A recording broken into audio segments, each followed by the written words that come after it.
Breaking news చూస్తున్నాం. Telangana parliament ఎన్నికల నేపథ్యంలో మాజీ మంత్రి కేటీఆర్ సంచలన ట్వీట్ చేశారు. కాంగ్రెస్ పార్టీ ప్రకటించిన 6 గ్యారెంటీలపై సెటర్లు విసురుతూ ఆసక్తికర కామెంట్స్ చేశారు.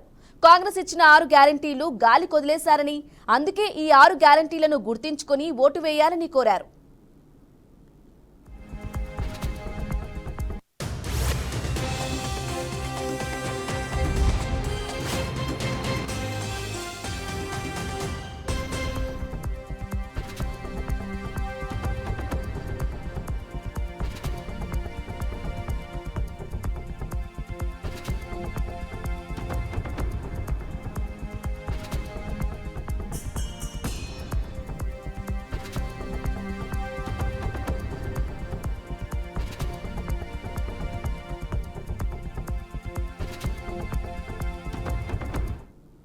అందులో ఇన్వర్టర్, ఛార్జింగ్ బల్బ్స్, టార్చ్ లైట్లు, క్యాండిల్స్, జనరేటర్లు, పవర్ బ్యాంక్లను గుర్తుపెట్టుకొని ఏ పార్టీకి ఓటు వేయాలో నిర్ణయం తీసుకోవాలని కోరారు కేటీఆర్.